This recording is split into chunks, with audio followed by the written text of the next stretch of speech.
नमस्कार दोस्तों। आज की इस वीडियो के अंदर हम बात करेंगे कि जो हमारा एग्जामिनेशन होने वाला है सीडीएस का 21 अप्रैल को, तो हमारे पास करीब करीब 9 दिन बचे हैं। तो इन 9 दिन को हमें कैसे जुडिशली यूज करना है ताकि जो हमारे परफॉर्मेंस है वो सीडीएस के एग्जाम के अंदर और भी बेहतर हो पाए और जो हमारे मार्क्स हैं वो हम अच्छे स्कोर कर पाए। तो चलिए अपनी इस वीडियो को स्टार्ट करते हैं। तो सबसे पहले जो आपको ध्यान रखनी है चीज़ वो आपको ये है कि आपको कोई भी नया सब्जेक्ट नहीं उठाना है। ठीक है, नो न्यू सब्जेक्ट, चाहे वो इकोनॉमिक्स हो या पॉलिटी हो, अब तक आपने जो भी पढ़ रखा हो बस आपको उसी पे स्टिक करना है। अब कोई भी नया सब्जेक्ट नहीं उठाना है। ठीक है, क्यों नहीं उठाना है? क्योंकि सबसे पहले तो देखो, आप कोई भी नया सब्जेक्ट उठाओगे तो उस नए सब्जेक्ट को उठाने में, आपको फिनिश करने में कम से कम 3 से 4 दिन लग जाएंगे। बहुत जल्दी करोगे तब भी आपको 2-3 दिन लग जाएंगे। हालांकि पूरी तरह से आप ये सब्जेक्ट कभी नहीं कंप्लीट कर पाओगे, बट जो आप इंपॉर्टेंट टॉपिक्स पे करने जाओगे तो उसमें भी 2-3 दिन आराम से लग जाएंगे। अब वो 2-3 दिन लग जाएंगे, फिर आप उन सब्जेक्ट को रिवाइज कब कर पाओगे? और उसके पहले जो आपने पढ़ रखा है, इतने महीने से जो आप पढ़ रहे थे, साइंस पढ़ रहे थे या फिर ज्योग्राफी पढ़ रहे थे, जो भी आपने सब्जेक्ट तैयार करे थे, इंग्लिश पढ़े थे, आपने मैथ्स पढ़ा था, वो सारा आपका ये जो टाइम है 9 दिन का, वो इस टाइम को आपको रिवाइज करना है वो सारे सब्जेक्ट को। तो आप नया सब्जेक्ट लेके अपनी जो प्रिपरेशन है पहले वाली, उस पर भी कॉम्प्रोमाइज करोगे। ठीक है, तो आपको कोई भी नया सब्जेक्ट उठाना ही नहीं है। और सबसे बड़े इसमें रीजन ये है कि आपको जो मेंटल प्रेशर बढ़ेगा वो बहुत ज्यादा होगा, उसकी वजह से आपको जो कॉन्फिडेंस है वो लूज होगा। ठीक है, तो कोई भी नया सब्जेक्ट आपको उठाना नहीं है। उसके बाद आपको क्या करना है, देखो आज 11 अप्रैल है। ठीक है, कल से हमारी 12 अप्रैल लग जाएगी। तो 12 अप्रैल से अगर हम गिने तो 12 अप्रैल 1, 2, 3, 4, 5, 6, 7, 8 और 9। ठीक है, तो 12 अप्रैल से लेके 20 अप्रैल को अगर मिला तो हमारे पास 9 दिन है टोटल। 21 अप्रैल को तो मिलाएंगे नहीं क्योंकि हमारा हमारा एग्जाम ही है वो। ठीक है, डी डे है वो। तो 21 अप्रैल को मिलाएंगे, तो हम पे 9 दिन है। तो इन 9 दिन को हमें कैसे यूटिलाइज करना है? तो सबसे पहले तो आपको क्या करना है, इन 9 दिन में आपको क्या करना है, रिवीजन ही करना है। ये तो हर कोई एजुकेटर बताता है, तो आपको रिवीजन तो करना ही है। ठीक है, अब रिवीजन आपको कैसे करना है, तो ये मेरा सजेशन है, आप इसे मॉडिफाई कर सकते हो अपनी सुविधा के हिसाब से। ठीक है, बट आपको कैसे करना है कि 3+2+2 के फॉर्मेट में चलना है। सबसे पहला रिवीजन आपका 3 दिन के अंदर होगा। ठीक है, 3 दिन के अंदर आप, यानी कि 12 अप्रैल, 13 अप्रैल और 14 अप्रैल, 3 दिन के अंदर आप अपना जितने भी पढ़ रखा है आपने उसको पहली बार रिवाइज करना है। ठीक है, एक रिवीजन आपका ही होगा जितना भी आपने पढ़ रखा है। साइंस पढ़ रखा है, ज्योग्राफी पढ़ रखा है, पॉलिटी पढ़ रखा है, और जो इंग्लिश के आपने ग्रामर के रूल्स पढ़ रखे हैं, और जो मैथ्स है, उन सबको आपको 3 दिन के अंदर फटाफट जो भी आपने नोट्स बनाए थे, ठीक है, और जो भी अपने बुक्स में मार्क करा था इंपॉर्टेंट टॉपिक्स वगैरह ये सब, उन सबको दोबारा से एक और बार फटाफट जल्दी से रिवाइज करना है 3 दिन के अंदर। ठीक है, 3 दिन के अंदर आप जैसे ही खत्म करोगे तो आपका पहला रिवीजन यहाँ पे कंप्लीट हो जाएगा। ठीक है, फर्स्ट आपका रिवीजन हो जाएगा यहाँ पे 3 दिन पे। उसके बाद आपको क्या करना है, 2 दिन के अंदर दूसरा रिवीजन करना है। ठीक है, यानी कि 15 अप्रैल और 16 अप्रैल को आपको दूसरा रिवीजन करना है। पहले आपने 3 दिन के अंदर वो हमारा अपना पूरा रिवीजन का शेड्यूल कंप्लीट किया था, अब आपको वही रिवीजन का शेड्यूल 2 दिन के अंदर कंप्लीट करना है, 15 और 16 तारीख को। ठीक है, तो आपका 3+2 हो गया यहाँ पे। ठीक है, तो 2 दिन के अंदर आपको दोबारा वो अपने सारे सब्जेक्ट जो भी है, science, polity, geography, current affair, ये सब आपको पढ़ना है, रिवाइज करना है। ठीक है, और रिवाइज कहाँ से करना है, जो आपने नोट्स वगैरह बना रखे हैं वहीं से पढ़ना है। ऑब्वियसली आप बुक्स तो नहीं पढ़ पाओगे अनलेस एंड अनटिल आपने जो बुक्स के अंदर मार्क कर रखा होगा या फिर बुक्स के अंदर ही छोटे छोटे सिनॉप्सिस बना रखे होंगे तो आप वो पढ़ सकते हो। ठीक है, तो दो 2 दिन के अंदर आपको दूसरा अपना रिवीजन करना है। ठीक है, आपका पहला रिवीजन हो चुका है, दूसरा रिवीजन हो चुका है। ठीक है, सेकंड रिवीजन हो गया। उसके बाद आपको क्या करना है, अगले जो 2 दिन है, 17 तारीख और 18 तारीख, इसमें आपको दोबारा अपना तीसरा रिवीजन करना है। ठीक है, एग्जाम से पहले आपको 3 रिवीजन होने ही चाहिए, आइडियल केस में ये होना ही चाहिए आपके पास। ठीक है, ताकि आपने जो भी आपने पढ़ा है वो आप एग्जाम के अंदर अच्छे से प्रोड्यूस कर पाओ। तो आपको 17 तारीख और 18 तारीख में आपको तीसरा रिवीजन करना है। ठीक है, तो इतना करने के बाद आपको क्या होगा, आपका पहला रिवीजन यहाँ पे हो चुका है। ठीक है, 3 दिन के अंदर आपने पहला रिवीजन किया। उसके बाद आपको दूसरे 15 तारीख और 16 तारीख को आपने दूसरा रिवीजन किया, और 17 और 18 तारीख को आपको तीसरा रिवीजन कर लिया। तो इतना करने से क्या होगा, आपको जो आपने पहले का जितना भी पढ़ रखा है आपका, ठीक है, इन 3 रिवीजन के अंदर वो पूरा का पूरा अच्छे से रिफ्रेश हो जाएगा, और वो सारी चीजें आपकी कंटेस्ट हो जाएंगी, आपको अच्छे से याद रहेंगी, आपकी मेमोरी में रहेंगी। बचा बात हमारे ये कि 19 अप्रैल और 20 अप्रैल को क्या करना है। तो मेरा सजेशन ये रहेगा कि 19 और 20 अप्रैल को आपको बहुत ज्यादा प्रेशर अपने आप को नहीं देना है। ठीक है, 19 और 20 अप्रैल को आपको क्या करना है, बहुत ज्यादा, एक तो करंट अफेयर तो आपको करना ही करना है 19 और 20 अप्रैल को भी। ठीक है, करंट अफेयर तो आपको करना ही करना है, क्योंकि करंट अफेयर जो लास्ट के टाइम में आप करंट अफेयर की वीडियोस देखते हो, जो भी अपने सोर्सेज अपने डिसाइड कर रखे थे आपने पहले से ही, जैसे मैंने आपको पहले बता रहा है, कोई भी 2 सोर्स डिसाइड कर लेना, कोई भी 2 यूट्यूब चैनल डिसाइड कर लेना, जैसे सीडीएस जर्नी हो गया, फिर कोई और भी सब्जेक्ट जो आप यूट्यूब चैनल फॉलो करते हो, वहां से आपको जो करंट अफेयर की जो उनकी मंथली वीडियोस हैं उन्हें आपको लूप में देखना ही है। ठीक है, तो 19 और 20 अप्रैल को आपको करंट अफेयर तो करना ही करना है। उसका जो मैथ्स वाले बच्चे हैं, जो अपना आईएमए दे रहे हैं, एफए दे रहे हैं, आईएनए दे रहे हैं, तो वो अपना क्या करेंगे, मैथ्स वाले बच्चे की जो मैथ्स के फॉर्मूलाज हैं उनको अपने अच्छे से रिवाइज करना है 19 और 20 तारीख को। और जो थोड़े बहुत बेसिक आपके इंग्लिश के रूल्स हैं उनमें 19 और 20 तारीख को आपको इतना करना है, बस बहुत ज्यादा प्रेशर नहीं देना है। और अगर आपको थोड़ा मन करे तो बस आप लाइटली आप पेजेस पलट सकते हैं। 19 और 20 तारीख को आपको अपने आपको रेस्ट ही देना है, अपने माइंड को काम रखना है। ठीक है, और 21 तारीख को आपका पेपर है ही। ठीक है, तो आपको क्या करना है, सबसे पहले तो 3 रिवीजन आपको करना ही करना है। ठीक है, 3 दिन में कर सकते हो, फिर अगले 2 दिन में, और फिर अगले 2 दिन में। ठीक है, इसे आप अपने हिसाब से मॉडिफाई भी कर सकते हो। यहाँ पे आप 4+2+1 कर सकते हो अपने हिसाब से, जैसे भी आपको सुविधा लगे। ठीक है, तो यहाँ पे आपने 3 टाइम्स रिवाइज कर लिया, तो उसके बाद आपका क्या होगा, 7 दिन के अंदर आपका 7 दिन के अंदर आपका ये पूरा रिवीजन कंप्लीट हो जाएगा 3 टाइम्स में, ठीक है। यहाँ पे आपने 12 अप्रैल से 14 अप्रैल तक किया आपने पहला रिवीजन, 15 से 16 में किया दूसरा रिवीजन, 17 से 18 किया तीसरा रिवीजन, ठीक है। तो इस 7 दिन में आपका पूरा ये 3 रिवीजन कंप्लीट हो जाएगा, और जो लास्ट के 2 दिन है ये आपको रिलैक्स करने हैं। और इसमें क्या कर सकते हो लास्ट के 2 दिन में, जैसे कि मैंने आपको बताया, करंट अफेयर रिवाइज कर लेना, जो मैथ्स के फॉर्मुलाज है वो रिवाइज कर लेना, और थोड़े बहुत आप पेजेस पलट सकते हो साइंस वगैरह के, और इंग्लिश के रूल्स कर सकते हो, ठीक है। इतना सब कुछ जब आप करोगे तो आपको कुछ चीजों का ध्यान देना कि जब आप जैसे आप रिवीजन करोगे तो बहुत ज्यादा जो हाई यील्ड एरियाज हैं, ठीक है, जहाँ पे ज्यादा आरओआई है, रिटर्न ऑन इन्वेस्टमेंट है, उस पर आपको ज्यादा फोकस करना है। प्राइमरली यहाँ पर साइंस पे आपको बहुत ज्यादा फोकस करना है। साइंस में फॉर एग्जांपल साइंस में भी अगर मैं बात करूँ तो फिजिक्स में जैसे वो हमारा लेंस वाला टॉपिक हो गया, वो पेट टॉपिक है लेंस का, ठीक है, जो ऑप्टिक्स है हमारी वो पेट टॉपिक से यूपीएससी की वहां से क्वेश्चन पूछते ही पूछते हैं यूपीएससी, कॉनकेव लेंस का, कन्वेक्स लेंस का, टोटल इंटरनल रिफ्लेक्शन, स्कैटरिंग के क्या एग्जाम्पल होते हैं, टिंडल इफेक्ट के क्या एग्जाम्पल होते हैं, ये सब, ठीक है। और उसके ऐसे हमारे केमिस्ट्री के अंदर हमारा थर्मोस्टेट जो रिएक्शंस हैं, और जितने भी हमने वो एक्टिविटीज वाले जो करे थे हमने, वो आपको अच्छे से रिवाइज करना है साइंस के अंदर, ठीक है। और ऐसे ही फिर बायोलॉजी में हमारा वो जो पैरेंकाइमा हो गया, कोलेनकाइमा हो गया, हमारा जो हमारे सॉल्यूशंस होते हैं, हाइपोटोनिक सॉल्यूशन, आइसोटोनिक सॉल्यूशन, ठीक है, ये जो जितने भी हमारे इंपॉर्टेंट टॉपिक्स हैं इन पे आपको ज्यादा ध्यान देना है, ठीक है। स्पेसिफिकली साइंस पे आपको अच्छे से रिवाइज करना है। उसका जो करंट अफेयर्स है, अगेन मैंने आपको बताया, ये बहुत ज्यादा लास्ट के दिन में ये बहुत ज्यादा इफेक्टिव होता है, क्योंकि जो लास्ट के 9 दिन में आप पढ़ोगे ना, तो उसमें करंट अफेयर जब आप पढ़ोगे लास्ट के 9 दिन में, तो आपको ये याद रहेगा, ठीक है। तो आपको करंट अफेयर में मैंने आपको बताया था, जैसे 2 अपने सोर्स चूज कर रखे थे, उन्हीं की वीडियोस को आपको दोबारा बार बार लूप में देखना है, जो उनकी मंथली करंट अफेयर की वीडियो होगी वो, ठीक है। और बाकी जो मैराथन वीडियोस आती हैं 4-4 घंटे की, 5-5 घंटे की, तो उन्हें भी आप देख सकते हो। बहुत ज्यादा लंबी मत देखना, 7-7 घंटे की मैराथन वीडियोस जो होती है वो मत देखना, ठीक है, क्योंकि उसमें क्या होता है कि फिर बहुत ज्यादा मात्रा में जो करंट अफेयर्स होते हैं वो पढ़ाते हैं, तो उसमें फिर इंपॉर्टेंट कुछ रह नहीं जाता। लास्ट का मैराथन वीडियो का मतलब है कि जो इंपॉर्टेंट है केवल वो पढ़ा जाए, ठीक है। तो जो 3 से 4 घंटे की मैराथन वीडियोस होती है आप वो देख सकते हो करंट अफेयर्स के लिए, ठीक है। तो करंट अफेयर्स जो है वो आपको रोज देखना ही देखना है, करंट अफेयर्स की जो वीडियोस हैं वो आपको रोज देखनी ही देखनी चाहिए, ठीक है।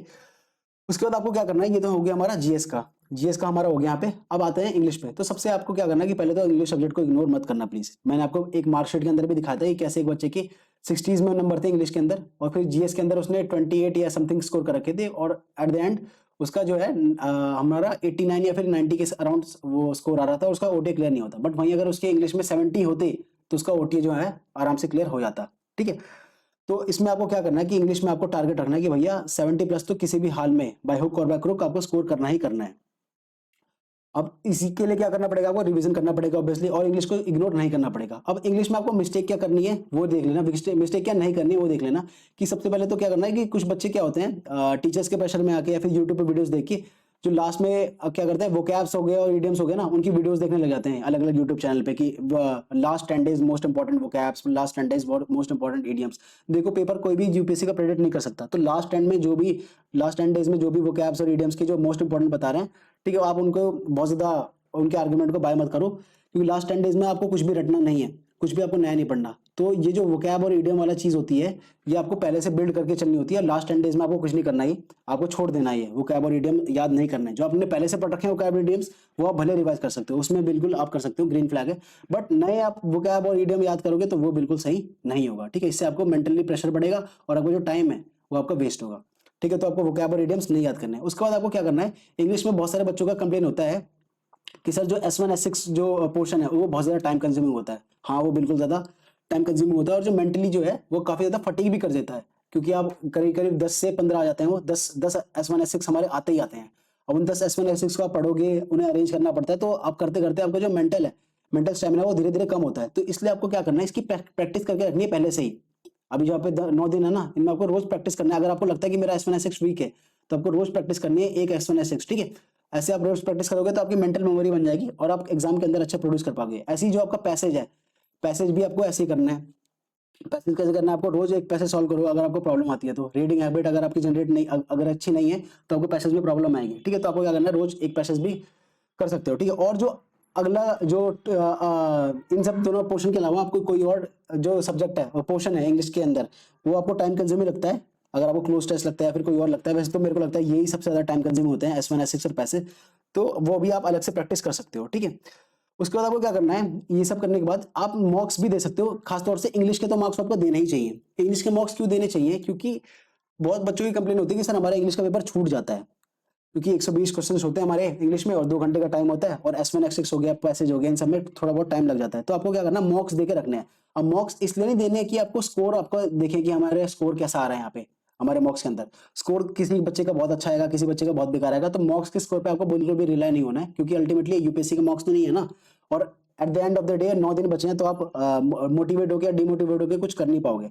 ठीक है, तो आपको स्कोर्स पे ज्यादा ध्यान देना नहीं है। मॉक्स देने का सोल पर्पस ये है कि आपको जो है टाइम मैनेजमेंट आ जाए, आपको पता चल जाए कि मैं कौन सा पोर्शन पहले करूं, ताकि मेरा जो मेंटल स्टैमिना है वो through out the 2 years 2 hours मेरा बरकरार रहे।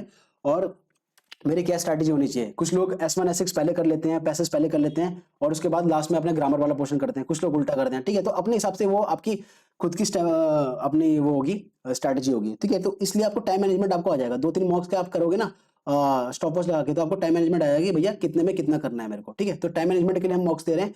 और उसके बाद एग्जाम लाइक एक्सपीरियंस, एग्जाम में आप पहली बार ही बैठोगे पेपर देने, भले आपने कितना भी ग्रामर वगैरह पढ़ रखा हो, बट अल्टीमेटली आपको क्या सॉल्व करना है, आपको एमसीक्यू सॉल्व करना है। ठीक है, तो अब एमसीक्यूज जो सॉल्व करना होता है ना, एमसीक्यू मैंने पहले ही बताया था कि एमसीक्यू सॉल्व करना इज अ स्किल। ठीक है, इट्स लाइक अ स्किल, वो आपको प्रैक्टिस करके आएगी। ठीक है, तो एकदम से आप बिल्कुल जाके एग्जाम में आपने भले ही कितना पढ़ रखा हो, एकदम से आप जाके सीधे एग्जाम के अंदर बैठोगे और यूपीएससी के एमसीक्यू सॉल्व करोगे, तो एक एलियन एक्सपीरियंस होगा, आपको लगेगा कि यार मैं एकदम से क्या चीज कर रहा हूँ। तो इसलिए आपको एग्जाम लाइक एक्सपीरियंस होना चाहिए, और वो कैसे होगा, मॉक्स देके होगा। ठीक है, तो इसलिए मॉक्स देना बहुत इंपॉर्टेंट है, ताकि आप यूज हो जाओ चीजों से। ठीक है, तो ये आपको करना है इंग्लिश में। ठीक है, उसके बाद टोटल आपको यही कुल मिला के चीजें करनी है दोस्तों, जो मैंने रिवीजन में बताया था आपको। ठीक है, आपको जो अपना दिन है उसे आप डिवाइड करो। ठीक है, ये मैं बताना भूल गया मैंने। ठीक है, ये वाला जो पोर्शन में बताना भूल गया, इसमें बता देता हूँ आपको कि हम लोग आपको क्या करना है कि जो आपका दिन है, आपके पास जो दिन है उसे आप डिवाइड कर सकते हो अलग अलग स्लॉट्स में। जैसे स्लॉट 1 में आप, जैसे मैं अपने टाइम में प्रिपरेशन करता था, तो स्लॉट 1 3 स्लॉट में मैं डिवाइड कर लेता था, स्लॉट 1 स्लॉट 2 स्लॉट 3। ठीक है, स्लॉट 1 जैसे 6 AM से लेके 12 PM जो है एक स्लॉट हो गया। ठीक है, प्रॉपर हमारा 6 घंटे का स्लॉट हो गया। अब इसमें मैं डिसाइड करता था कि इन 6 घंटे के अंदर मेरे को क्या क्या टारगेट है जो मेरे को अचीव करने हैं आज के दिन में। ठीक है, अब जैसे ये पहला स्लॉट खत्म हुआ, उसके बाद में दूसरा स्लॉट होता था, वो 12 बजे से लेकर रात शाम के 6 बजे तक होता था। ठीक है, तो ये जो अगले 6 घंटे, इस 6 घंटे में मैं क्या करने वाला हूँ, ये मेरे को डिसाइड होना था पहले से ही। उसका जो आखिरी स्लॉट है रात अपने दिन का, 6 PM से लेकर रात के 12 बजे तक। ठीक है, तो 6 PM से लेकर रात के 12 बजे में आपका जो स्लॉट है, इसमें भी मैं डिसाइड करके रहता था कि मैं तीसरे स्लॉट में क्या करूंगा। ठीक है, तो जो मैंने आपको बताया था ये रिवीजन करना है आपको 3 दिन में, 2 दिन में, ये है ऐसे ऐसे करके। तो ये आप ये स्लॉट्स जो है अलग अलग, इसमें आप डेडिकेट कर सकते हो कि भैया मैं इस स्लॉट में ये वाला सब्जेक्ट पकड़ूंगा, इस स्लॉट में ये वाला सब्जेक्ट पढ़ूंगा, और इस स्लॉट में मैं ये वाला सब्जेक्ट पकड़ूंगा। ठीक है, तो ये 3 स्लॉट्स के अंदर आप डिवाइड कर सकते हो कि भैया मैंने 6 सुबह 6 बजे उठे, फॉर एग्जाम्पल सुबह 5 बजे उठे, आप 5:30 बजे उठे, तो 6 बजे आप पढ़ने बैठ जाओ। 6 से 12 बजे के बीच वाला जो स्लॉट है उसके बीच में मैंने क्या पढ़ा आपको पता होना चाहिए। फिर 12 से 6 वाला जो स्लॉट है उसके बीच में मैंने क्या पढ़ा, और 6 से जो लास्ट का 12 रात के 12 बजे वाला है उसके बीच में मैंने क्या पढ़ा। ठीक है, तो ये आपको पता होना चाहिए, आपको अपने डे को ऐसे डिवाइड करना है। ठीक है, अलग अलग आवर्स में। इससे क्या होगा कि आपकी जो आवर्स की वेस्टेज है वो कम होगी। ठीक है, उसके बाद आपको क्या करना है कि दोस्तों बहुत सारे जो फुल टाइम एस्पिरेंट्स हैं, जो अपने फुल टाइम प्रिपरेशन करते हैं, उनकी जो बायोलॉजिकल क्लॉक है वो उल्टी हो रखी होती है। उल्टी मतलब वो रात को पढ़ते हैं, दिन में सोते हैं। तो इस टाइम जो है आपके लास्ट के 10 डेज बचे हैं, तो अपनी बायोलॉजिकल क्लॉक सही कर लो। आपको दिन में उठना है और दिन में पढ़ना है, और रात को केवल सोना है। ठीक है, क्योंकि अगर आप यही हैबिट बनाए रखोगे तो आपको एग्जामिनेशन हॉल के अंदर नींद आएगी। ठीक है, तो वो बहुत ज्यादा अच्छा नहीं होगा। इसलिए आपको क्या करना है कि अपना टाइम से सो जाना है। बहुत लोग अभी लास्ट के 9 दिन में, लास्ट के 10 दिन में 2-2 बजे तक, 3-3 बजे तक एक्सटेंड करते हैं अपनी पढ़ाई।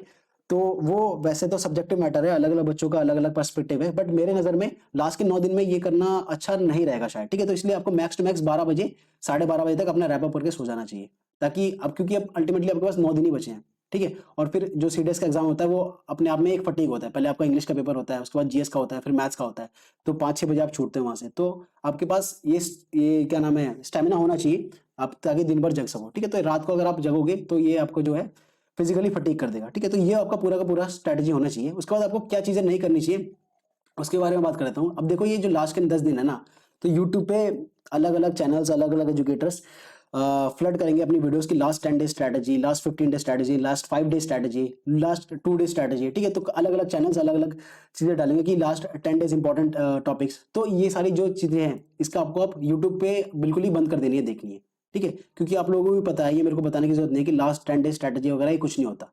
जो सीडीएस का एग्जाम है कम से कम 3 से 4 महीने की प्रिपरेशन तो बेयर मिनिमम मांगता ही मांगता है, इस टाइप के जो यूपीएससी के एग्जामिनेशन होते हैं। ठीक है, तो ये जो लास्ट के 10 डे स्ट्रैटेजी होते हैं, 9 डे स्ट्रैटेजी होती है, 15 डे स्ट्रैटेजी होती है, इसमें कुछ नहीं होता। आपको ये सब हटा देना है, ये सब देखना ही नहीं है। क्योंकि ये मैं इसलिए मना कर रहा हूँ क्योंकि आपके पास टाइम जो है ये लास्ट के 9 दिन ये बहुत ज्यादा क्रूशियल है। ठीक है, तो ये बहुत ज्यादा क्रूशियल है, तो इस वजह से आपको अपना टाइम स्क्रीन टाइम पे वेस्ट नहीं करना है। बहुत लोग क्या करते हैं, स्ट्रैटेजी देखते रह जाते हैं और अलग अलग स्ट्रैटेजीज में फिर अलग अलग एजुकेटर अलग अलग अलग स्ट्रैटेजी बताता है, उसमें वो कंफ्यूज जाते हैं, ठीक है।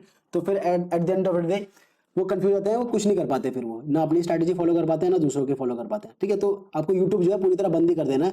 यूट्यूब आपको कब खोलना है, केवल आपको करंट अफेयर पढ़ने के लिए खोलना है, एज सिंपल एज दैट। जिस भी यूट्यूब चैनल से आप पढ़ते हो करंट अफेयर, वहां से आप खोलो और पढ़ो। और जो अगर बाकी आपके पास टेलीग्राम वगैरह में पीडीएफ है तो आप वहां से पढ़ो, ठीक है। Focus only on this time, जो लास्ट के 9 दिन है, focus only on your notes and books, ठीक है। क्योंकि ये लास्ट के 10 दिन होते हैं ना, सबको पता है, सारे टीचर्स को पता है कि जो लास्ट के 10 दिन है इसमें बच्चा होपलेस रहेगा। एग्जामिनेशन 21 अप्रैल को होने वाला है और यूट्यूब पे सर्च करेगा इंपॉर्टेंट टॉपिक्स क्या होते हैं, लास्ट 10 डेज में मैं कौन सी स्ट्रैटेजी फॉलो कर लूँ ताकि मैं पेपर को अच्छे से एक्सेल करूँ, ठीक है। तो एजुकेटर को पता है कि लास्ट के 10 डेज है, जो सीरियस एस्पिरेंट है वो बहुत ज़्यादा एक्टिव होंगे ऑनलाइन पे, सर्च करेंगे अलग अलग स्ट्रैटेजीज इंपॉर्टेंट टॉपिक्स, तो क्योंकि ना वो फिर अलग अलग वीडियोस बनाते रहते हैं ताकि उनके व्यूज आए, ठीक है। तो पीपल इन ये लास्ट के जो 10 डेज हैं, पीपल हंट फॉर व्यूज।